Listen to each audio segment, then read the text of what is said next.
ಹಾಯನಾ, ನಮ್ಮ ಹೆಸರು ಶ್ರೀನಿವಾಸ್ ಅಂತ. ನಮ್ದು ಲವರ್ಸ್ ಯೂಟ್ಯೂಬ್ ಚಾನಲ್ ಇಂದ ಮಾತಾಡ್ತಾ ಇರೋದು. ಹೇಳಿ ಅಣ್ಣ, ನೀವು ಎಲ್ಲಿಂದ ಬಂದಿದ್ದೀರಾ ಇಲ್ಲಿ ಅರುಣಾಚಲಂಗೆ? ನಮಸ್ಕಾರ ಶ್ರೀನಿವಾಸ್, ನಾನು ಬಂದಿರೋದು ಬೆಂಗಳೂರಿಂದ. ಅರುಣಾಚಲಂಗೆ ಎರಡನೇ ಸರಿ ಬಂದಿರೋದು ನಾನು. ಓಕೆ. ಮೊದಲನೇ ಸರಿ ಬಂದಾಗ ನಾನು ಬೇಗ ಮಾಡ್ಕೊಂಡು ಹೋಗ್ತೀನಿ, ಅಷ್ಟೊಂದು ರಶ್ ಇರ್ಲಿಲ್ಲ. ಓಕೆ. ಇವತ್ತು ಬಂದಾಗ ನಾವು ಬೆಳಗ್ಗೆ 3 ಗಂಟೆಗೆ ಬಿಟ್ಟಿದ್ದು. 3 ಗಂಟೆಗೆ ಬಿಟ್ರೆ ನಾವು 11:30 ಆಯ್ತು. ಮೋಕ್ಷ ಮಾರ್ಗ ನೋಡ್ಕೊಂಡು ಗಿರಿ ದರ್ಶನ ಮಾಡ್ಕೊಂಡು ಕ್ಯೂ ಬರೋಷ್ಟಕ್ಕೆ. ಓಕೆ. ಅಲ್ಲಿ ಕ್ಯೂ ಅಲ್ಲಿ 11:30 ಬಂದಿದ್ದಕ್ಕೆ ನಾವು ದೇವ್ರ ದರ್ಶನ ಮಾಡ್ಕೊಂಡು ಅರುಣಾಚಲ ಸ್ವಾಮಿನ ಆಶೀರ್ವಾದ ಪಡ್ಕೊಂಡು ಹೊರಗಡೆ ಬರೋಷ್ಟಕ್ಕೆ 5:30 ಆಗಿತ್ತು, ಸಂಜೆ 5:30. ಓಕೆ. ಇವಾಗ ನಾವು ಆಮೇಲೆ 5:30 ಬಂದು ರೆಸ್ಟ್ ರೂಮ್ ಒಂದು 2 ಅವರ್ ರೆಸ್ಟ್ ರೂಮ್ ಮಾಡಿದ್ವಿ ಇಲ್ಲಿ. ಓಕೆ. ಎಕ್ಸಿಟ್ ರಾಜಮಾರ್ಗ ಫಿಕ್ಸ್ ಅಲ್ಲ, ನಾವು ಎಕ್ಸಿಟ್ ಆಗ್ತೀವಲ್ಲ ಅಲ್ಲೇ ಒಂದು ಇದೆ ಫ್ಲಾಟ್ ತರ. ಅದಕ್ಕೆ 150 ಕೊಟ್ರೆ ನಾವು ಅಲ್ಲಿ ಸ್ಟೇ ಮಾಡ್ಕೊಂಡು ರೆಸ್ಟ್ ಮಾಡ್ಕೊಂಡು ಬ್ಯಾಗ್ ಇಡಕ್ಕೆ ಲಾಕರ್ ಎಲ್ಲ ಕೊಟ್ರು. ಅಲ್ಲ ನೋಡ್ತಾ ಇದೀವಿ ಸಂಜೆ ಮತ್ತೆ ನಾವು ಬಂದು 5:30 ಬಂದ್ವಿ. ಅವಾಗ್ಲಿಂದ ನೋಡಿ ಈ ಜನ ನೋಡಿ, ಈ ಕಡೆ ನೋಡಿ, ಈ ಕಡೆಯಿಂದ ಈ ಕಡೆಯಿಂದ ಈ ಕಡೆ ನೋಡು, ಎಲ್ಲ ಜನ ಅವಾಗಿಂದ ಮಾತಾನೇ ಇದೆ. ಏನೋ ಹುಣ್ಣಿಮೆ ದಿವಸ ಅಂತೂ ಬಂದ್ರೆ ಇದೇ ಜನ ಇರ್ತಾರೆ ಅಂತ ನಮ್ಗೆ ಬಸ್ಸಲ್ಲಿ ಮಾತಾಡ್ತಾ ಇದ್ವಿ ಬೆಂಗಳೂರಿಂದ ನಾವು ಬರೋವಾಗ. ಕಣ್ಣಾರೆ ನೋಡಿ ನಮ್ಗಂತೂ ಅಪ್ಪ ತುಂಬಾ ಸಂತೋಷ ಆಯ್ತು. ಇಷ್ಟು ಜನದ ಮಧ್ಯೆ ನಾವು ದೇವ್ರ ದರ್ಶನ ಮಾಡ್ಕೊಂಡು ದೇವ್ರ ಆಶೀರ್ವಾದ. ಇಷ್ಟೊಂದು ಜನ ಇಲ್ಲಿಗೆ ಬರೋದಕ್ಕೆ ಏನ್ ಕಾರಣ ಇರ್ಬೋದು? ಇವತ್ತು ಹುಣ್ಣಿಮೆ ಐತೆ, ಅದು ಆಷಾಢದ ಹುಣ್ಣಿಮೆ, ಗುರುಪೂರ್ಣಮಿ ಬೇರೆ ಅಲ್ವಾ. ಅದಕ್ಕೆ ಗುರುಪೂರ್ಣಮಿ ಇರೋದಕ್ಕೆ ಮೇ ಬಿ ಜಾಸ್ತಿ ಜನ ಬಂದಿದ್ದಾರೆ ಅಂತ ನಮ್ಮ ಅನಿಸಿಕೆ.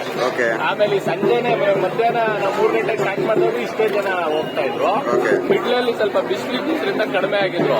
ಮತ್ತೆ 5:30 ಮತ್ತೆ ಸೂರ್ಯ ಕಡಿಮೆ ಆದ ತಡ್ಕೊತಾಯ್ತು ಅಂದ್ಬಿಟ್ಟು ಮತ್ತೆ ಜನಸಾಗರ ಹರಿತಾ ಇದೆ.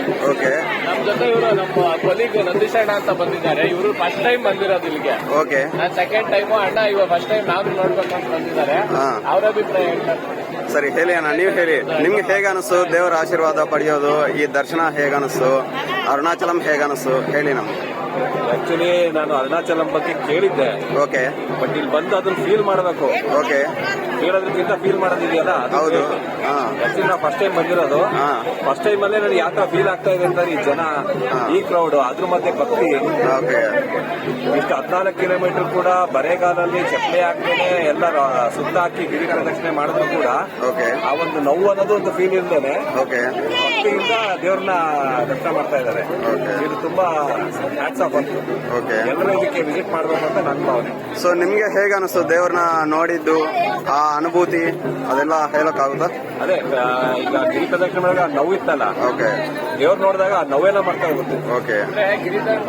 ಆ ಒಂದು ಭಕ್ತಿ ಇರುತ್ತೆ. ಬಿಸಿಲಲ್ಲಿ ಮಾಡಿದ್ದು, ದರ್ಶನಲ್ಲಿದೆ, ಎಲ್ಲ ಮಾಡಿದೆ. ಯಾವಾಗಲೂ ಸ್ಲಿಪ್ಪರ್ ಹಾಕೊಂಡು ಬಿಟ್ಟಿ ಮಾಡೋದು. ಆದ್ರೆ ಬರೀ ಕಾಲಲ್ಲಿ ನಡೆದಿದ್ದೀವಿ. ದೇವ್ರ ದರ್ಶನ ಮಾಡ್ಕೊಂಡು ಬಂದು ರೂಮ್ ಬರೋದಕ್ಕೆ ನಮ್ಗೆ ಒಂಥರ ಏನು ಪೈನ್ ಏನು ಫೀಲ್ ಆಗ್ತಾ ಇರ್ಲಿಲ್ಲ. ಅಂದ್ರೆ ಇಲ್ಲೇನೋ ಒಂದು ಎನರ್ಜಿ ಇದೆ, ಅದಕ್ಕೋಸ್ಕರನೇ ಆ ತರ ಆಗಿದೆ. ಸುಮ್ಮನೆ ಎಲ್ಲ ಈಗ ನೀವೇ ನೋಡ್ಬೋದು ಇಲ್ಲಿ ಕ್ರೌಡ್ ಎಷ್ಟಿದೆ ಅಂತ ಹೇಳಿ. ಹೌದೌದು, ನಾನು ನೋಡ್ತಾ ಇದ್ದೀನಿ ಕ್ರೌಡ್. ನಾವಿನ್ನ ವಿಡಿಯೋ ಸ್ಟಾರ್ಟ್ ಮಾಡಿದ್ರೆ ಬರ್ತಾನೆ ಇದ್ದಾರೆ. ಹೌದೌದು, ಜಾಗನೇ ಇಲ್ಲ ರೋಡೆಲ್ಲ. ಓಕೆ. ಥ್ಯಾಂಕ್ ಯು ನಿಮ್ಮ ಎಕ್ಸ್ಪೀರಿಯನ್ಸ್ ಇಲ್ಲಿ ಶೇರ್ ಮಾಡಿದ್ದಕ್ಕೆ. Okay, thank you.